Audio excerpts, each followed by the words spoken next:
Hello and welcome to the RealTime Fantasy Sports Show. I'm Jeff Paur, senior writer for RealTime Fantasy Sports. It's week 3 and it's time for our starts, sits, and sleepers for the week. I'm joined again by Logan Glaser, contributing writer here. Logan, thanks so much. Yeah, thanks for having me on, Jeff.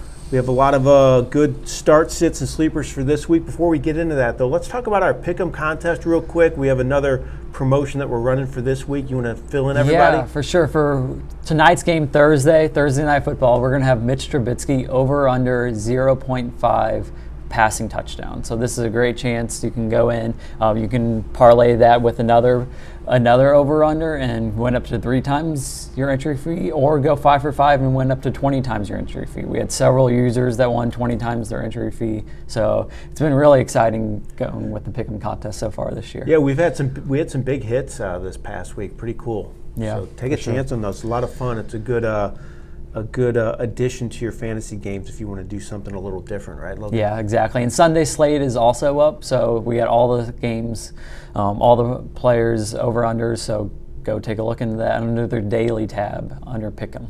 All right, let's get into these start, sits, and sleepers for week 3 of the season now, Logan. First of all, we're going to hit the quarterback position, so give me your start. Who you like this week? Yeah, I'm going to be starting Derek Carr as my quarterback. He's been a little iffy the first 2 weeks, but this is an absolute must-win game for the Raiders, and I love quarterbacks that are in must-win games. I picked the Raiders last week against the Cardinals, and it broke my heart watching that comeback by the Cardinals, but Derek Carr's had 37 or at least 37 pass attempts in each of his 2 games so far this year. They're going on the road at Tennessee, which their defense has looked a little shaky, especially Josh Allen absolutely destroyed them on the last Monday Night Football. But I really like Derek Carr to bounce back, and he's got the weapons with Hunter Renfrow. You got Darren Waller, who's now healthy, and then you got Devontae Adams. Yeah, I like Carr this week too. Again, he's kind of getting overlooked. He hasn't been bad. He's had multiple touchdowns. He's been putting up 20 points per game. So he's ready for a big one. So I got a rebound candidate for this week, Kirk Cousins. He is not playing in prime time. So that means that's huge for him. He's going to do better this week. I still love that offense. Justin Jefferson, Adam Thielen, Dalvin Cook, Irv Smith Jr., your guy, unfortunately dropped a few passes last week. He did get 14 points, though. That was his first time ever scoring in the past year and a half, so I'll take it. But Cousins is playing Detroit this week. They have a great offense. Defense, not very good, though. People have lit them up. Third most fantasy points to quarterbacks allowed for Detroit this year, 27th overall against the pass. I'm ready to put Cousins back in the lineup. I think he's going to have a big week in week 3. All right, how about a sit? Somebody you're avoiding. It's a little surprising with Tua. So everyone's going to be very high on Tua after last week. He scored 45 fantasy points on RT Sports. Absolute monstrous week. He probably won your league along with Waddle or Hill if you had them in your starting lineup. But I'm going to be sitting him because he's going to be going up against Buffalo. Tua actually only scored 17 points in week 1 against New England. And Buffalo's got a much better defense than New England. So I'm going to be coming back down off of the Hyde Tua train, and I'm going to be sitting him this week. All right, I'm going to sit Tom Brady. He's without Mike Evans, got suspended. Chris Godwin's not expected to play again. They're just a mess at receiver. Brady has yet to top 14 fantasy points in a game this year, so his numbers have not been good. And now he's playing Green Bay. Green Bay's got a very good defense, 4th overall against the pass. They looked great defensively last week against the Bears. Didn't allow them to do anything through the air. I just don't think Brady's worth the risk at this point of the season. I'm going with somebody else. For sure. Yeah, I like that. All right, how about a sleeper at the QB spot, Logan? Somebody that's maybe flying under the radar. Sleeper, I'm going to go with Justin Fields. Now, I'm a little iffy on starting him, depending if you have a 1-quarterback league, but I would feel comfortable in a 2-quarterback league, depending on your options. I think he does have his best week so far of the year. He's had a terrible week 1 and 2, but they got a great matchup this week, and they're actually favorites of going up against Houston. It's pretty rare that you're going to hear that Chicago Bears are favorites, but they're going to be coming in this week as 2.5-point favorites. He's had 17 points and 11 points in his 2 fantasy weeks, but I really like his bounce back and his ability to run the ball. I seem to be talking about this guy a lot, but my sleeper is Marcus Mariota. I just really like him because of his floor, because he runs the ball, ran for 72 yards in the opener, didn't run much last week, but he had multiple passing touchdowns. I just think he's a good streaming option for fantasy teams, and I like him especially this week against Seattle. 24th overall against the pass. So I think he's going to get some rushing yards, also some passing yards in this one. It's a good matchup against a defense allowing 257 passing yards per game. So I'm good with using Mariota as a plug and play for this week. I really like that matchup with Mariota. All right, running back. Let's switch positions. Go to the next one. Logan, how about a start at running back? Yeah, I'm going to be starting Jeff Wilson this week. So a lot of people probably picked him up on waiver wire last week, and it was a little borderline if you felt comfortable starting him. But we saw the 49ers give him 18 rush attempts in week 2, and also Trey Lance got hurt. So Wilson becomes the obvious number 1 candidate to run the ball in San Francisco. You also got Debo on sweeps, and they also called up Marlon Mack, who they just signed off as free agents. But Wilson's the clear number 1 running back right now in San Francisco, so I feel comfortable starting him and looking for at least 15 rush attempts per game from him. Yeah, he had a lot of carries last week, and he seems to be the clear top back there. I like another Bear, this time a running back, though, Logan. I have David Montgomery as a start this week. He was one of the few bright spots for the Bears last week. Ran 15 times for 122 yards against a good Green Bay Packers defense. So he had a 100-yard game in that showing. He's been producing with his touches. I know he lost out on the goal line work his first week of the season, but I'm still not afraid to use him with the volume that he gets on a weekly basis. And like you mentioned earlier, playing a Houston defense, not very good. They're actually 30th against the run. They allow 163 rushing yards per game. I think it makes sense to ride Montgomery in this matchup, and I think he's going to play well in week 3. How about a sit for you, Logan? Yeah, I'm going to be sitting Chase Edmonds this week. So Raheem Mostert actually started the game for Miami's backfield last week. Chase Edmonds only saw 5 rushing attempts, and that is very concerning to me. Over the past 2 years, Miami's backfield has been very confusing. Who's kind of taking over that lead role? Myles Gaskin was probably the number 1 back last year, and then they brought in several different options this year, and they kind of just are riding the hot hand right now. And according to Mike McDaniel, the hot hand right now is Mostert, so I'm going to be kind of staying away from Chase Edmonds on that. I thought that situation was going to change this year. I really thought Edmonds was I know. going to I emerge. thought so. I thought so too. Something I just want to avoid at this point because I don't know. It wouldn't surprise me if Edmonds led him in carries. I'm not sure if he's still a good play because of a tough matchup, but I wouldn't be surprised if he let him in carries this week and then Mostert didn't. Yeah, and just going to go back and forth. Yeah, with them. just a situation probably to avoid. My sit at running back is Devin Singletary. I like the way he's playing. He played 59% of the snaps in week 1, 54% last week. That's the good news. The bad news is he's yet to top 50 rushing yards in a game. He has yet to hit double-digit fantasy points as well, so he might be getting the most work, being on the field the most. Still not producing. It's a pass-first offense. They produce a ton of points through the air. Miami, who they're playing this week, allows the fewest fantasy points of running backs after 2 games. So I'm just avoiding Singletary at this point. I'm just not sure he's getting enough volume, and I don't think he's going to play well this week as well. How about a sleeper at running back? Yeah, Logan? sleeper, I'm going to be going with Ramondre Stevenson. He's only started in 20% of the leagues on RT Sports, and as mentioned in our waiver wire video, I like him to be a trade candidate to go after.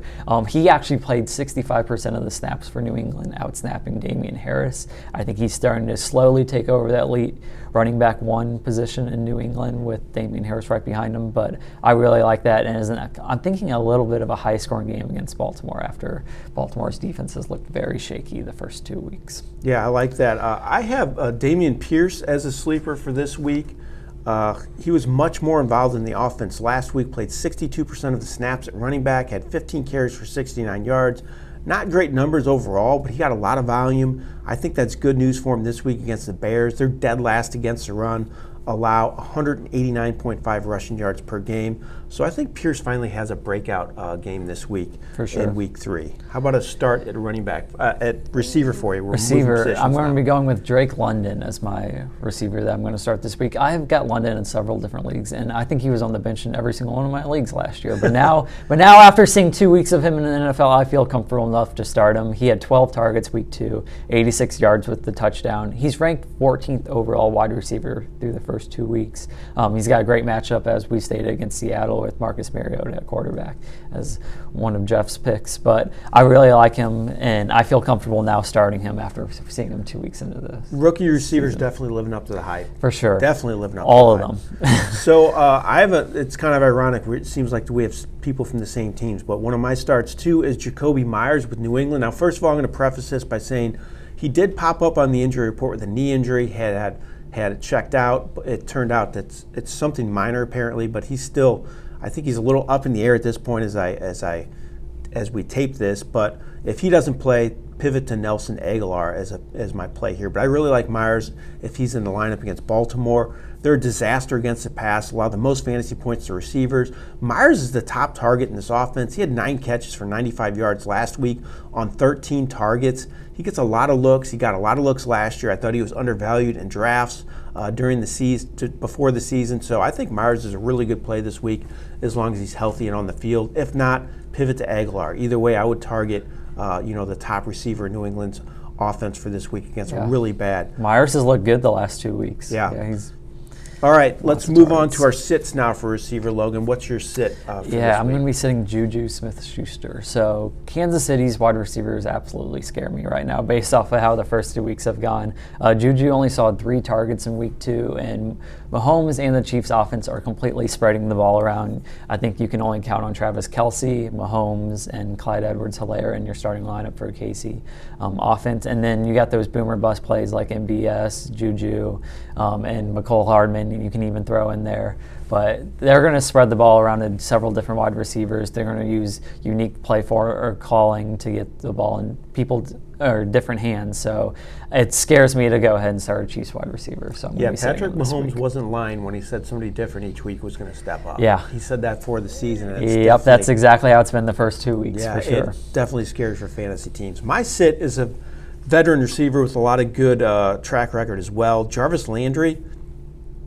Great showing in the opener. Did next to nothing last week, though, against a very good Bucs defense. He had 4 receptions, and he played the least amount of snaps, 68% out of the big 3 Saints receivers. So he was the last guy out of Michael Thomas, Chris Olave, and then it was Jarvis Landry. So I don't think he's a plug-and-play option in his current role and at this stage of his career. I think it's best to sit him this week against Carolina. They have allowed the fewest fantasy points to receivers to start the year, so I'm just avoiding Landry in this matchup. I think he's going to have another down showing in week 3. How about a sleeper receiver, Logan? I'm going to go with Adam Thielen as a sleeper at the wide receiver position. He had weak performances in week 1 and 2 as the offense has kind of been focused around Justin Jefferson. But as kind of like one of your plays with Kirk Cousins, I really like Adam Thielen to be kind of a target in this offense for this upcoming week. And I expect him to bounce back. I mean, he's a veteran wide receiver. We've seen this before. Week 1 and 2 have been bad for him, and I expect him to bounce back this week as my deep sleeper pick for wide receiver. All right, I like Donovan Peoples-Jones with Cleveland, so that's the game tonight. He was a bust last week, failed to catch a pass, but the good news for me is he played 78% of the snaps. He was on the field a ton, played 83% of the snaps in the opener, and caught 6 passes for 60 yards on 11 targets. So he got a ton of volume in week 1, didn't get as much last week, but was still on the field a lot. I'm not too down on him after a bad game. I still think he's going to get a lot of playing time. Should see an uptick in targets this week, and I think he could be a good under-the-radar pick against a Steelers defense. It's 30th overall against the pass, allow the 4th most fantasy points to receivers after 2 games. Let's go to the always exciting tight end position, which has been frustrating the fantasy teams this year. So let's talk about our starts first, Logan. Who's your starter? I'm going to be starting Pat Freiermuth. He plays tonight. He has had 17 targets through 2 weeks, which I absolutely love for a tight end. When I look at this tight end position, I want a tight end that's going to be getting targets. I don't want a tight end that relies solely on touchdowns, which is nice to have as a tight end or in that tight end position, but I really like targeting tight ends that have targets, and that's what Pat Freiermuth brings. It should be kind of a low-scoring game tonight is kind of what is expected, as the over-under is around 38 points between these two teams, but I like him to get those targets and be a focal point of the Steelers' offense. My start's similar situation to you, a guy getting a lot of targets, Tyler Higbee.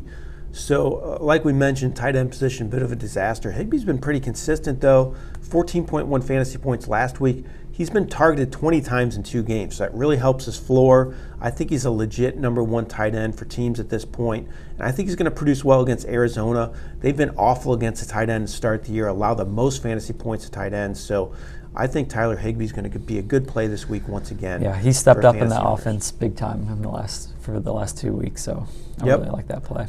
Let's talk about a sit now for week 3 at tight end. Who's your sit? Yeah, I'm going to be sitting Dawson Knox. So I believe he was last week as well, but he's only had 7 targets through the first 2 weeks, and that's also with Gabriel Davis missing last week. Bill's offense has put up 71 points, and he's done absolutely nothing really in that offense. I mean, I think he has 9 fantasy points throughout the first 2 weeks. He also has popped up on the injury report with a foot injury, so he's questionable to play this week. But I like to fade him this week, and I'm going to be sitting him. He's currently started in over 50% of RT Sports leagues. So if you have him in your starting lineup, I'd be a little cautious about that. Definitely a boomer bust play. He's what you talked about, more of a touchdown dependent play, in my opinion. I have a sit as Zach Ertz. Now, he got a lot of looks last week, got 11 looks in the game, had a good game, 8 catches, 75 yards in that comeback win. But he had just 2 catches in week 1, so it hasn't been all good for him. He's been hit or miss a little bit in that offense. He plays the Rams. In 2 games against the Rams last year, he had 8 catches for 63 yards. So he did not do much in that matchup against a good Rams defense. Rams, after 2 games, allow the second fewest fantasy points to tight ends as well. So I'm not too high on Ertz this week. I actually think he'll have a little bit of a down showing in this matchup. So I'm avoiding him in week 3. All right, how about a sleeper at tight end, Logan? Yeah, sleeper is going to be Tyler Conklin. I believe you had him at last week as your star, and he had a great week last week. He finished second in targets for the Jets last week, and he had 10 receptions so far in the year, which is pretty impressive for in that tight end spot. So I really like going with Tyler Conklin. He has had double-digit points each of the fantasy weeks, and he also plays Cincinnati this week, and I expect it to be a high-scoring game. He's got good early chemistry with Joe Flacco, and this might be his last week with Joe Flacco, so I'm going to be putting him in my lineups if I can before Zach Wilson comes back. I like Austin Hooper as a sleeper in Tennessee. He has just 2 catches in 2 games, so he hasn't been very good at all to start the year, but he was targeted 4 times last week, and he's faced 2 good defenses to start the season, though. He played Buffalo and the Giants. Giants actually have a pretty good secondary, so don't overlook them when it comes to that pass defense. But those are 2 tough matchups. Much better matchup this week against the Raiders. Just talked about Zach Ertz, how he lit up the Raiders for 8 catches for 75 yards last week. That's Hooper's opponent this week. They allow the 4th most fantasy points to tight ends. So I think Hooper gets it going in this matchup and is a good play for fantasy teams, especially DFS formats if you're looking for a cheap option at tight end. All right, Logan, those are our start, sits, and sleepers for week 3 of the fantasy football season. A lot of good matchups again this week. They don't have 2 Monday night games, though, do they? No, just one this week. I like that one. I did too. It was kind of fun. It's a lot of fun to flipping between have those. Yeah, I do the split screen thing there. Yeah, take a game off of the 1 p.m. slate and go. Yeah, why not? The more football, the better spread out. But I can see why that's rough on teams on short weeks. For sure. So it's good for fans, not good for teams. Regardless, hopefully you have a good week 3 and put all this information to use and you win all your games. Really appreciate everybody joining us today. Again, don't forget to like and subscribe to this YouTube channel. We really appreciate that. Logan, thanks again for joining me. Really appreciate it. Thanks for having me on, Jeff. Excited for week 3. Yep. Good luck, everybody. Have a great week 3. This has been Jeff Paur for RealTime Fantasy Sports. And this has been Logan Glaser from RealTime Fantasy Sports. Have a great day.